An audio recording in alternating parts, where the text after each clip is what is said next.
Assalamualaikum warahmatullahi wabarakatuh. Di sini saya akan menjelaskan tentang konsep teori kejang pada anak.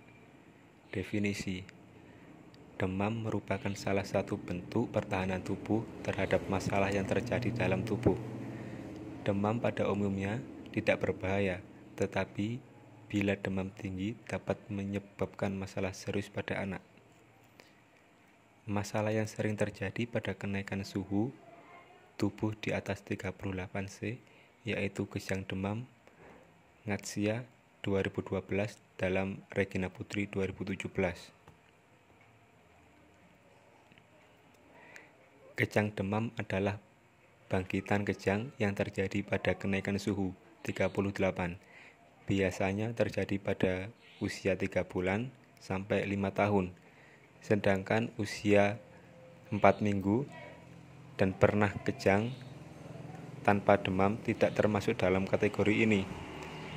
Rida 2017, kejang demam yang sering disebut step merupakan kejang yang terjadi pada saat seorang bayi ataupun anak mengalami demam tanpa infeksi sistem saraf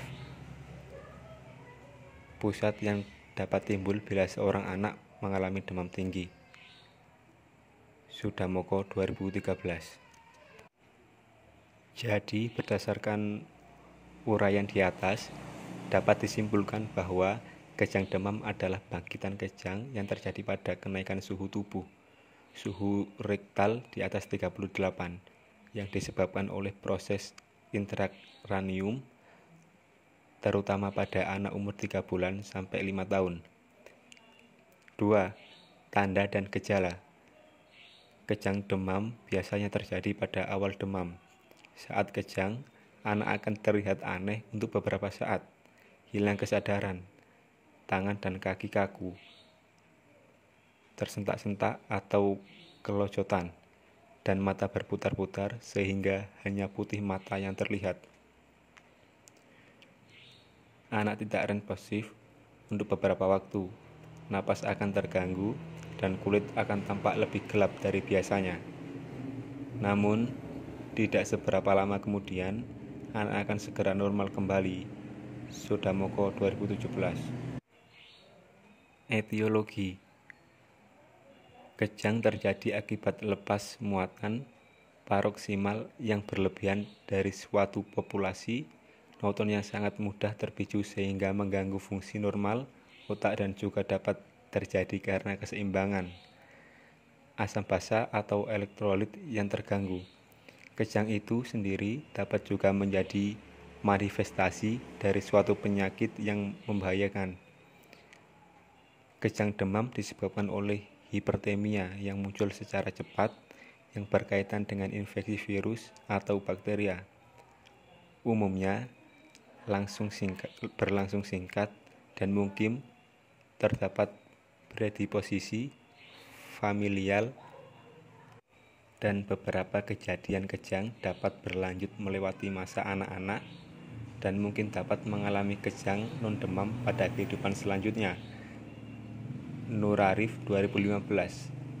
Beberapa faktor risiko berulangnya kejang yaitu: A. Riwayat kejang dalam keluarga. B. Usia kurang dari 18 bulan. C. Tingginya suhu badan sebelum kejang. Makin tinggi suhu sebelum kejang demam, semakin kecil kemungkinan kejang demam akan berulang. D. Lamanya demam sebelum kejang, semakin pendek jarak antara mulainya demam dengan kejang, maka semakin besar risiko kejang demam berulang. Demam yang memicu kejang berasal dari proses ekstrakranial. Paling sering disebabkan karena infeksi saluran nafas akut, otitis media akut, roseola, infeksi saluran kemih, dan infeksi saluran cema, Tanto dan kawan-kawan 2014. Patofisiologi: infeksi yang terjadi pada jaringan di luar kranial seperti tonsilitis, otitis media akut, bronkitis. Penyebab terbanyaknya adalah bakteri yang bersifat toksis. toksik yang dihasilkan oleh mikroorganisme dapat menyebar ke seluruh tubuh melalui hematogen maupun limfogen. Penyebab toksik ke seluruh tubuh akan direspon oleh hipotalamus sebagai tanda tubuh mengalami bahaya secara sistemik.